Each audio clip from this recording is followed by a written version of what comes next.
Hello, welcome to Inspiring Women with ADHD. I'm Renee Allen, the host of this podcast, and I am excited to be here today. I don't know why I laugh every time I do that, but I'm not used to rehearsed things. And it's not like I rehearsed it. I just say it whenever I come on here, but it is what it is. It's a podcast. I need to do an intro. So thank you for being here today. I'm going to talk about impulsivity again, impulsive behavior, impulse control, all of those things. And if you listen to the last two podcasts, also about impulse control, part of ADHD, part of the hyperactive impulsive type or combined type, if you have the attention deficit and the hyperactive impulsive type. But there are three kinds of impulsive behaviors, all very strong for people who deal with impulse control with ADHD. One of them is the acting without thinking, not even realizing you're doing something and then you did it. And sometimes the self-awareness, I would say, actually isn't even there, especially when you're younger. You might become self-aware eventually because you realize, oh, I'm the only person doing this. I shouldn't be talking so much, or whatever it is, whether you're in a public situation or not. And sometimes you don't realize you do it at all unless you fall, trip, whatever.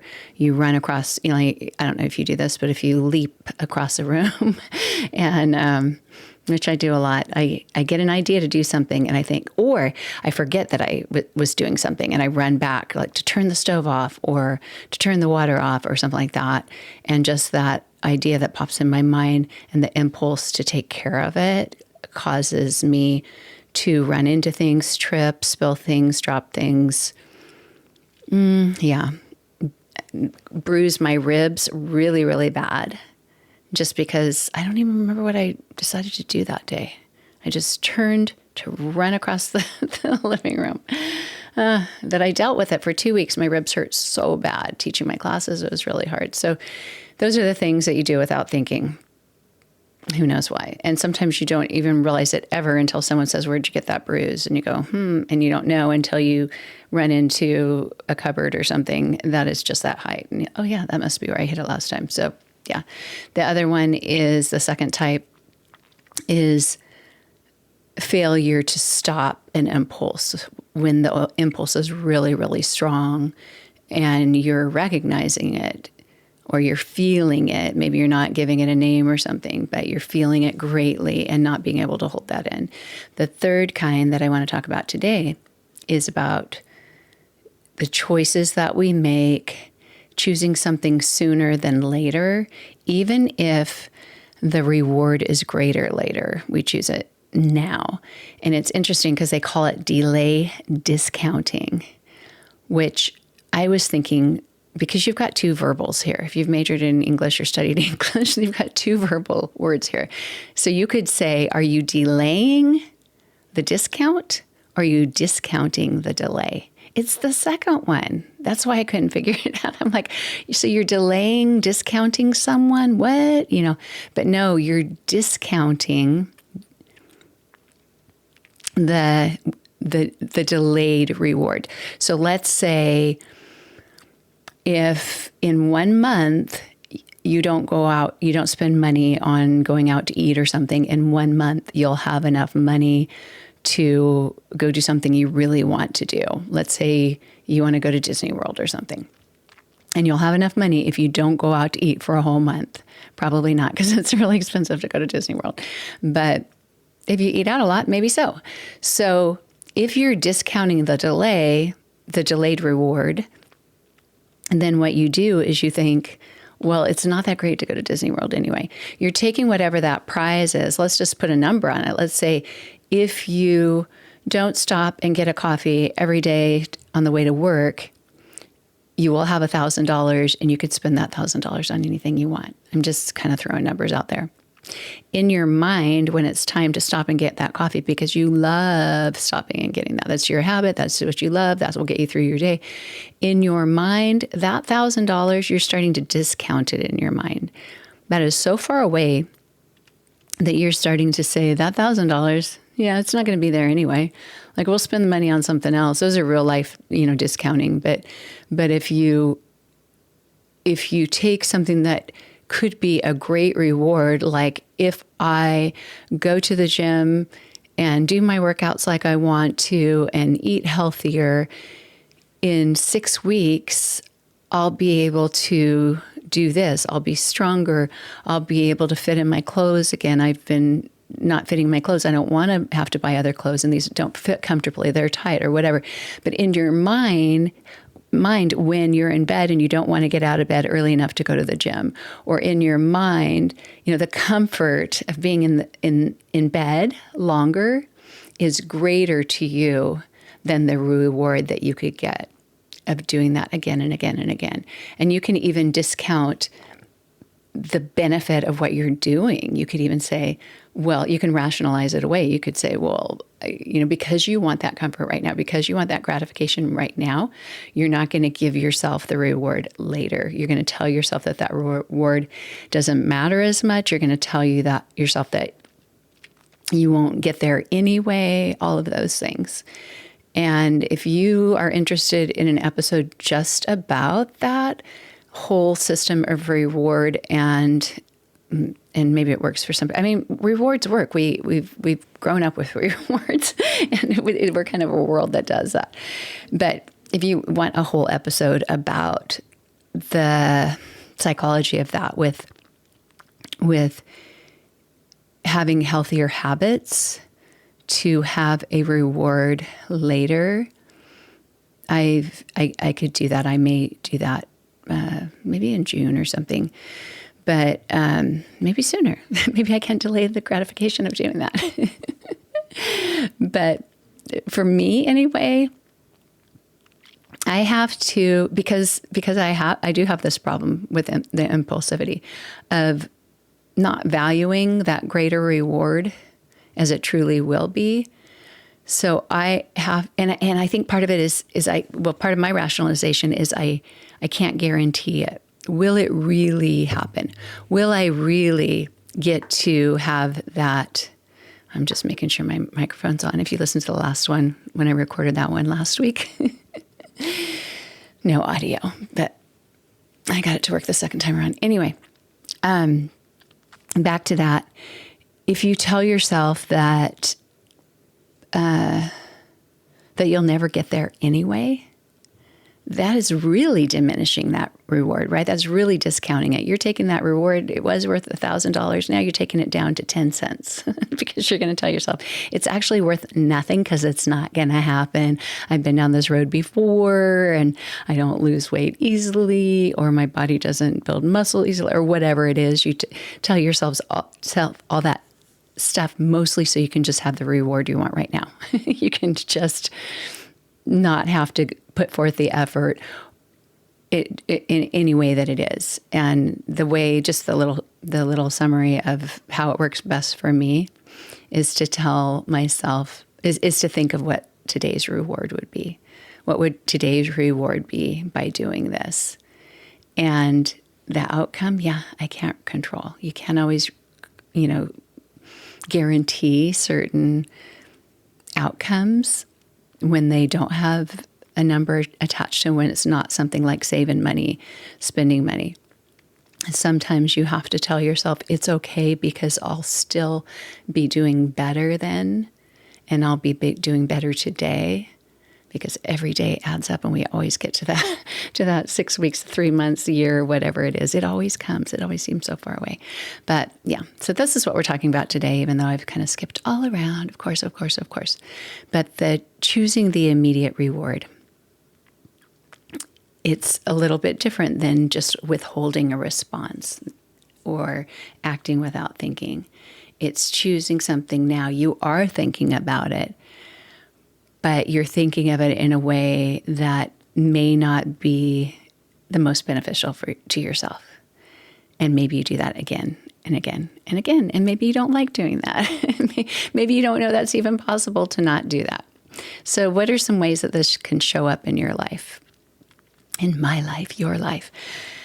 One could be just, let's say you need to go to the grocery store. You really need to go to the grocery store. When you get home, there's hardly anything to eat and you're really, really hungry, but you just got off of work or you just picked up the kids from school.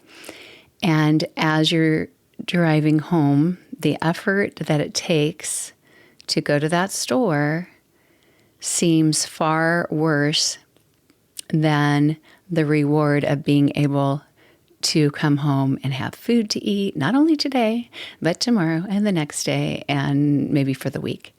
And so what you do in your mind, you may just say, I don't feel like going to the store right now. I'd rather just be home. I'd rather just get home, be comfortable, stop driving around in this traffic, not have to go into the store. So you're weighing the thing that you need to do, and you're seeing that as being, well, let's back it up because I'm getting confused. Not confused, but I feel like I might be confusing you. You're taking the reward of having the food, which is what you want, right? That's your goal, is to have food. And maybe you set out to do that before.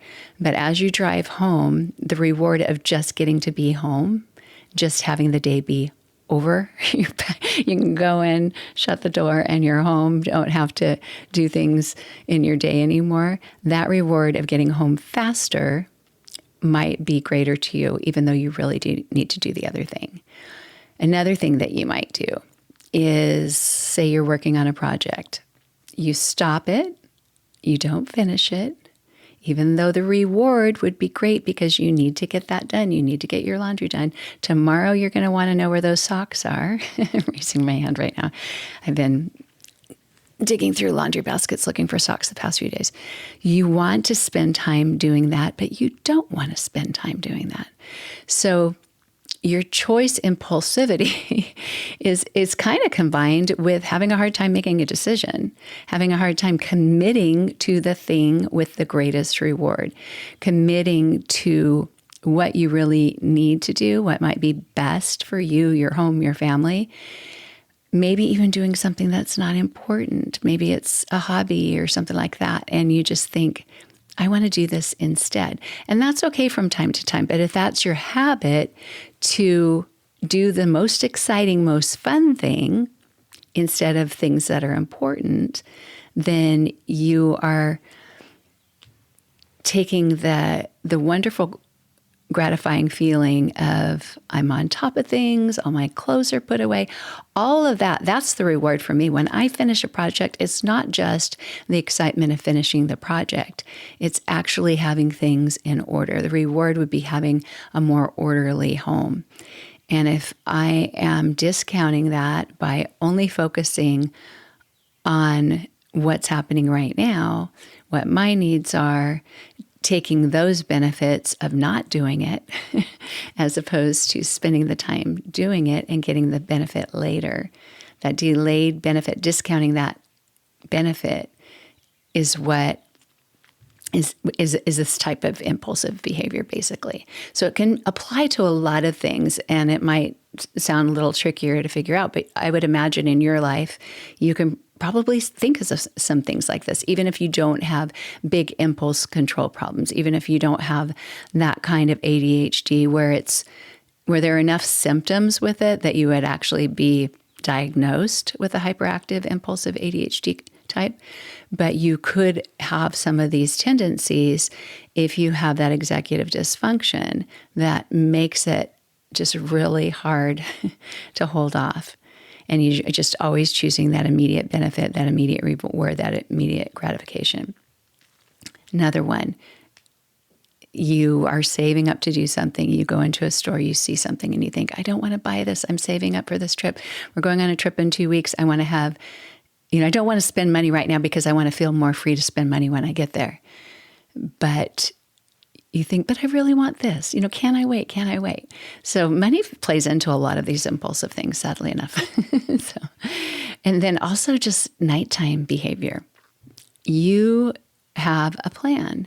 You have a schedule of getting to bed by a certain time so that you can be healthy, so that you can A, B, C, D, maybe not get leave late in the morning, whether it's to go to work, get kids to school, go to the gym, whatever it is, if you start watching a show, binge watching a show, and think just one more episode, that is taking that gratification, that enjoyment of the moment. I don't want to stop. I don't want to stop. I don't want to stop. When you should look at what will happen if I stay up too late? How will I feel in the morning? Maybe I'll sleep in. Maybe I'll get sick. Maybe I'll be late because I won't have it all together. Maybe my kids will have a harder time at school because I've rushed them in the morning because I wasn't up.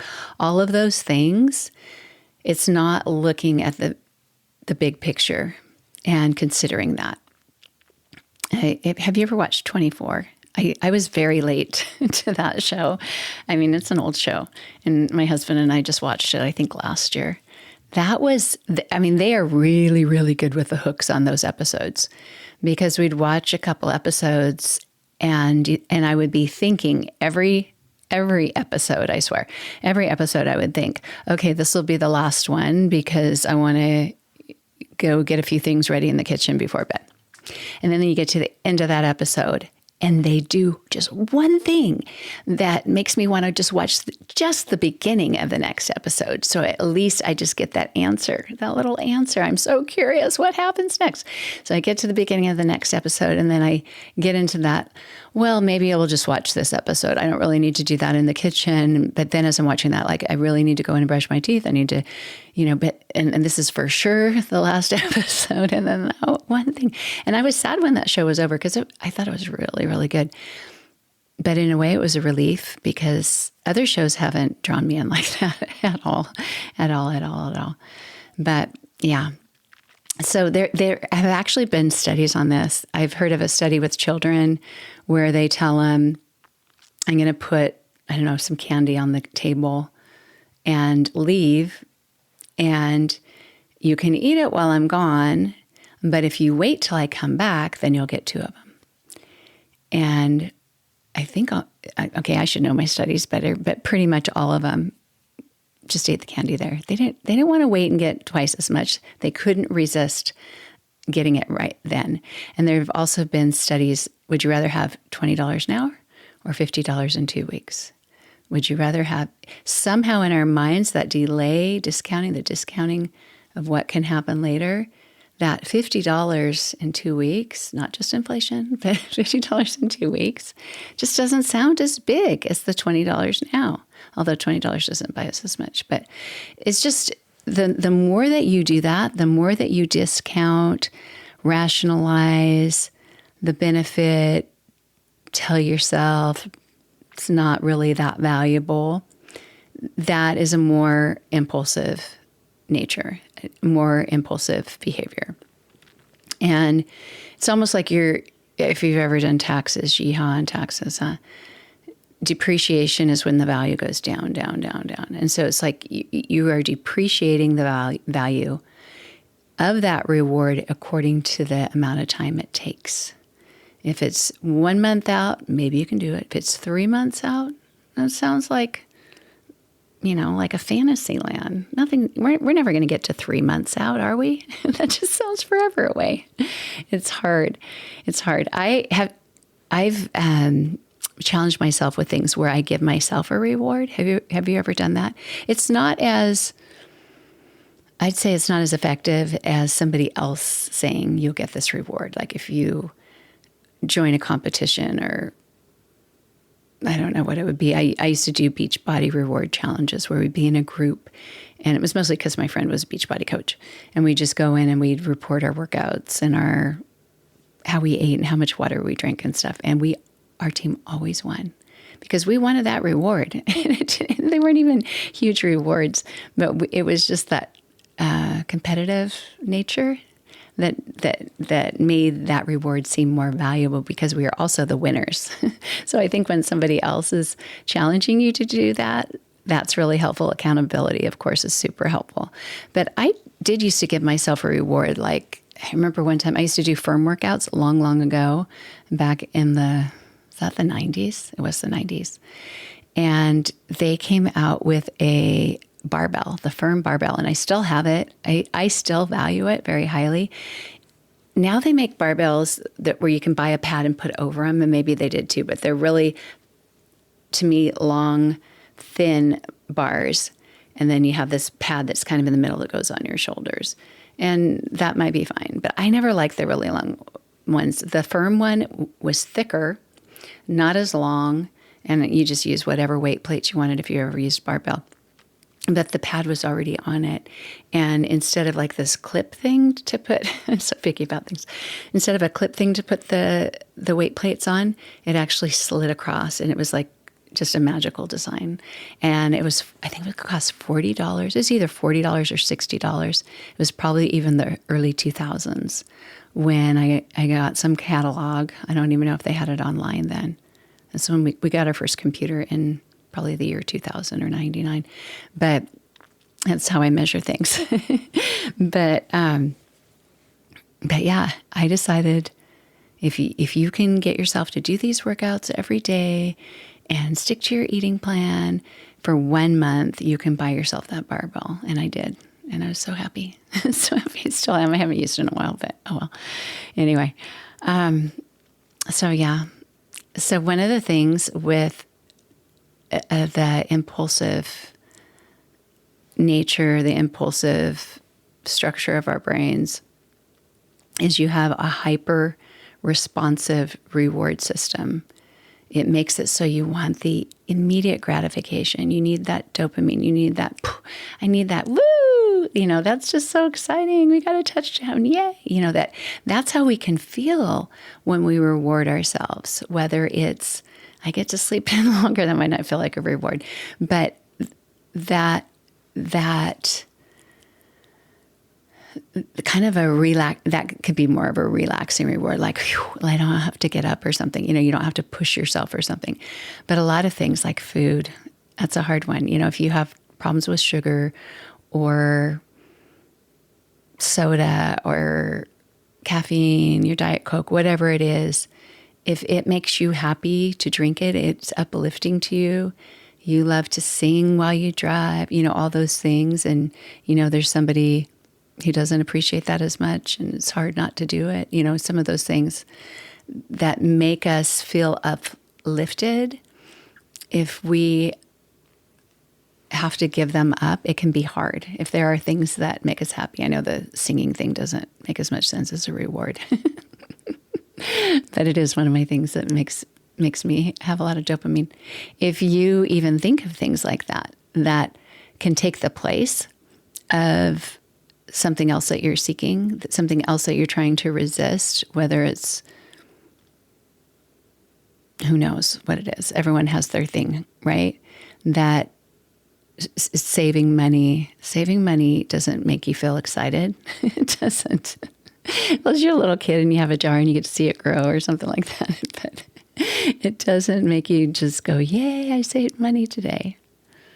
It doesn't. So it can be really hard. So you have to think of strategies instead of just going, I'll find a way that this is fun. It doesn't always work. But if you are able to visualize somehow that benefit, visualize what it will be like to go on that trip and to be able to walk around town and to have more money to be able to eat out, not just go to the grocery store and eat money, food out of your rental car or something. Visualize what delaying spending now can do to help you on the trip. Help yourself remember why you set that goal in the first place. And that can be helpful. Also, just whatever it is that you want to do right now, see if you can delay it. I do this with eating sometimes, because I've always loved ice cream and can easily eat ice cream all day long. And sometimes if I think ice cream is the only thing that will make me happy right now, that's a common thought. So if I'm in that mood, it's actually not as common as it used to be, but it's still there.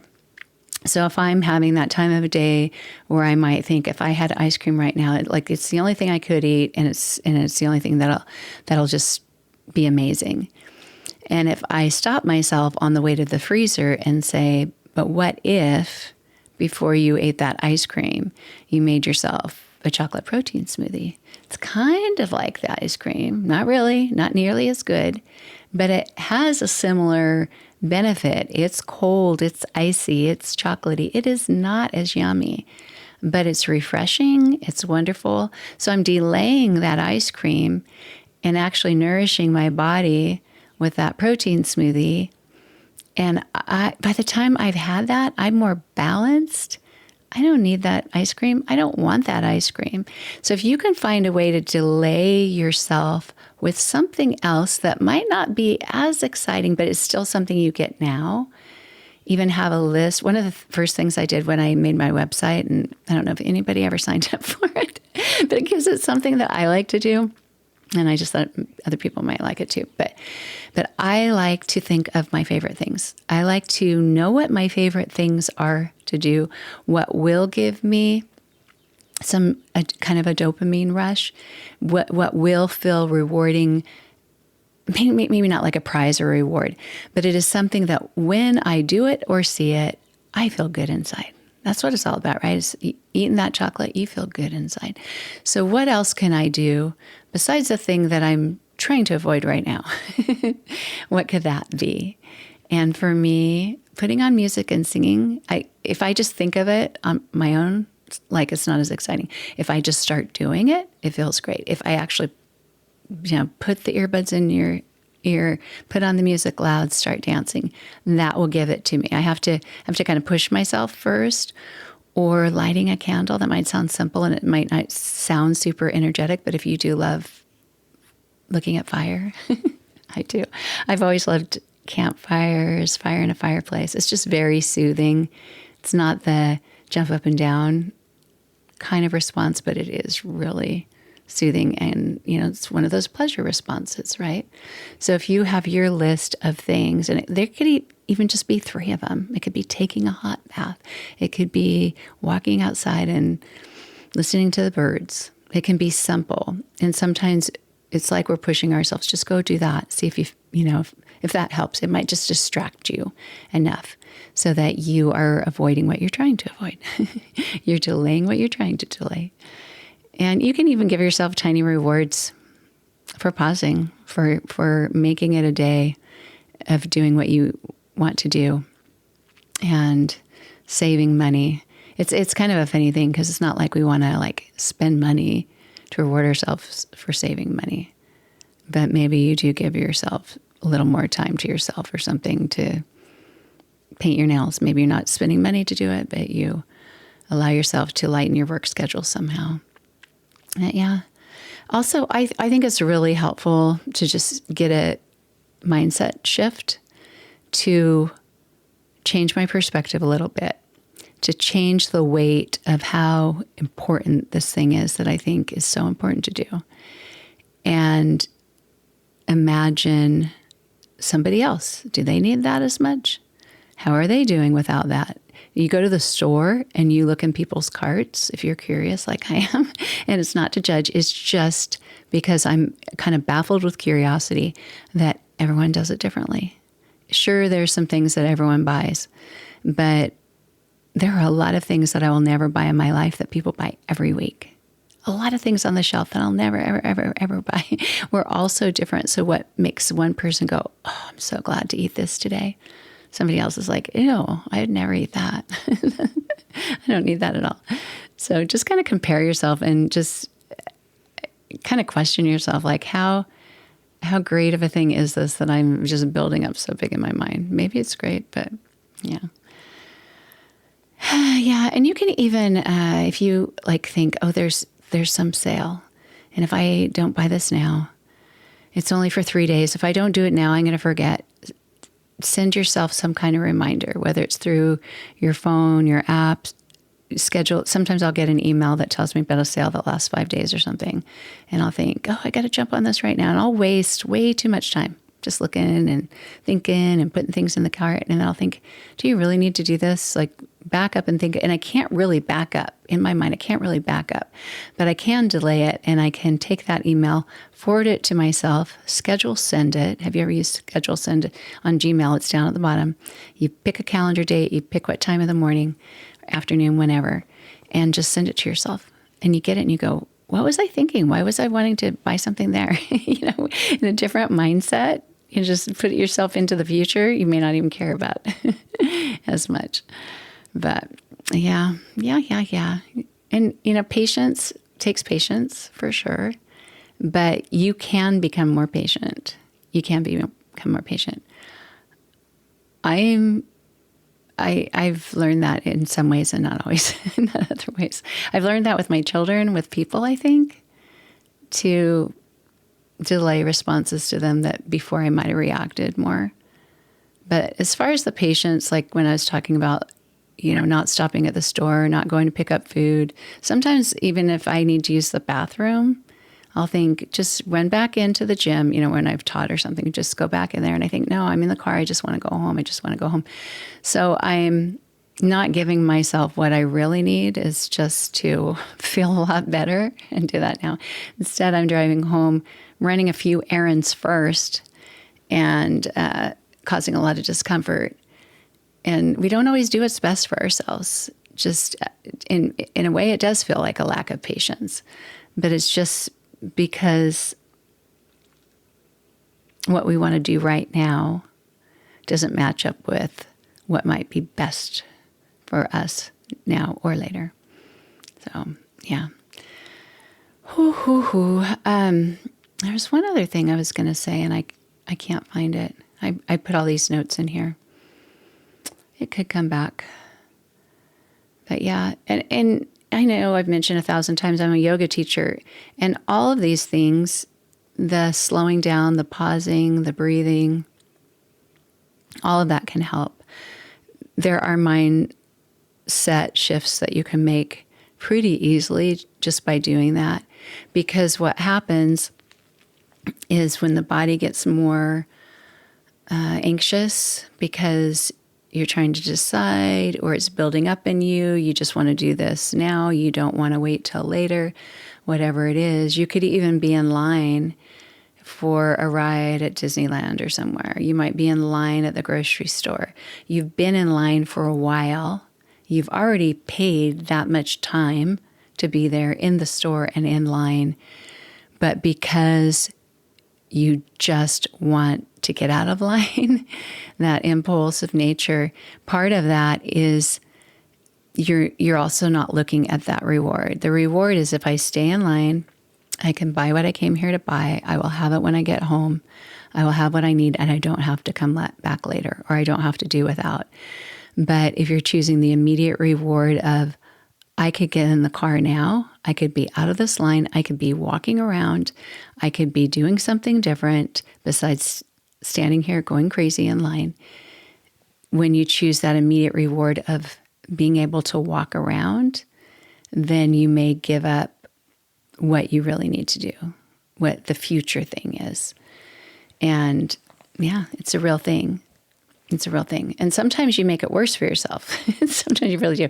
If you're somebody who switches lines, and this can be like on the freeway, it could be switching lanes.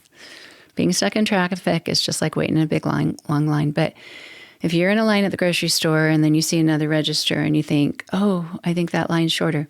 And so you go move your cart because you couldn't stand where you were anymore. It was driving you crazy.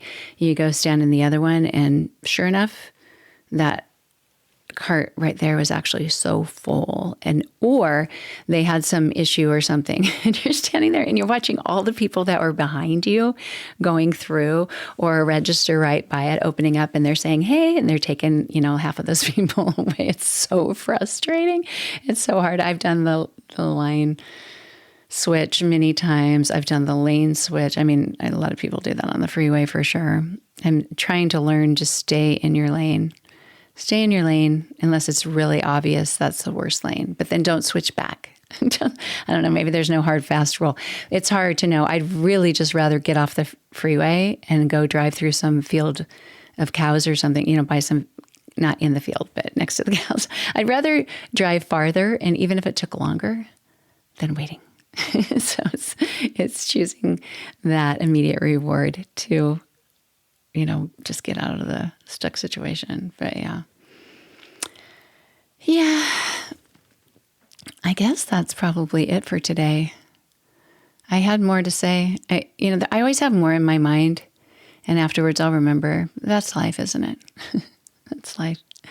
Thank you so much for being here. This is probably a shorter session. Session. We're in therapy together, in case you didn't know. Really, this is kind of what this is. Not really, but it's learning together. It's learning together. I'm learning, and then I'm sharing what I've learned. And not just since I've been diagnosed with ADHD, but just sharing what I've learned even before that. All those strategies, and I'm sure you've done it too, where you develop these strategies that you didn't even know were for ADHD. You didn't even know were because your brain was doing this thing that everybody else's brain isn't doing. But yeah, I would love to hear, and I'm going to probably think about it too. That's not very committed. Huh? I'm going to think about this too. I'm going to watch for, and I want you to do this, watch for circumstances in the next week. Anytime when it's wiser for you to wait to get that greater reward, and you choose an immediate reward instead, or you're tempted to choose the immediate reward instead. Notice how hard that is for you, or if it's not very hard, or if there are people around you that it's a lot harder for them than it is for you, because we're all different. It's kind of fascinating, because the more that I think about it, the more I see that I do this, that I struggle with this. Even just the cleaning and organizing part. If you like your house to be organized, but you're a little baffled by the whole process and you don't have time for it, and my refrigerator right now, if I put one thing in, it's like a little, everything else is going to push and fall out. I really need to clean the refrigerator. But I don't think I have time before my trip. I'm going on a trip in 2 days. So everyone's going to live with that. I don't know, maybe I'll throw a few things away. But if I really took probably 15 minutes, I would get that reward. 15 minutes of effort. Instead of watching TV, that's the immediate reward. Instead of watching TV for 15 minutes tonight, can I go in to the fridge and just quick throw stuff away? It's hard. When you have ADHD, you might do that and then think, well, really, I'm going to spend a half hour. Now I'm going to spend 45 minutes. I'm going to clean out the inside. It's hard not to go hyper-focus once you start doing it. But if you really only want to spend 15 minutes, set a timer and do that. See if you can get a greater reward for some task that you're avoiding, because you're really just choosing the immediate reward to not do it. Anyway, thanks again. I appreciate you being here. I'll be back again next week. I'm really gone next week, but I'll make 2 more episodes for next week.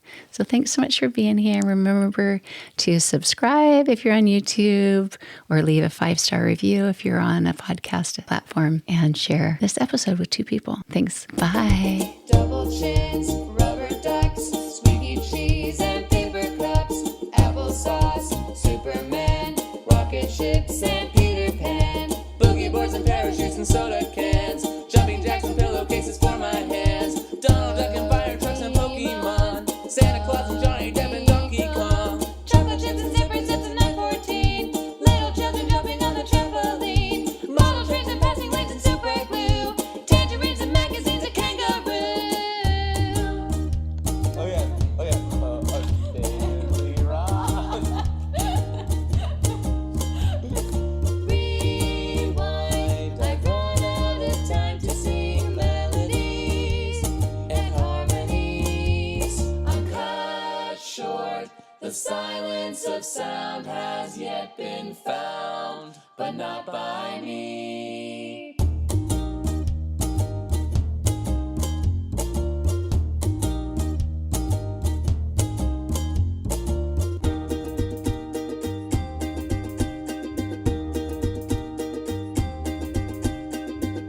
I buttered my toast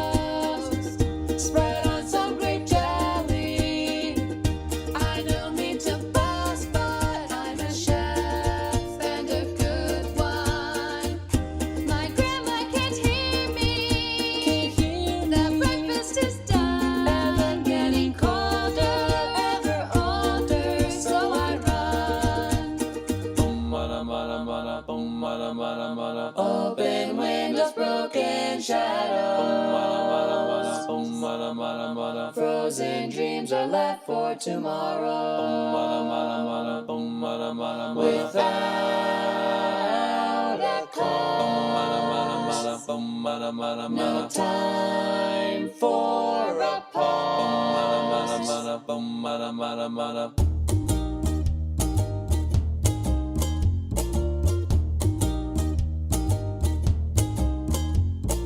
Rewind, I've run out of time to sing melodies and harmonies. I'm cut short, the silence of sound has yet been found, but not by me.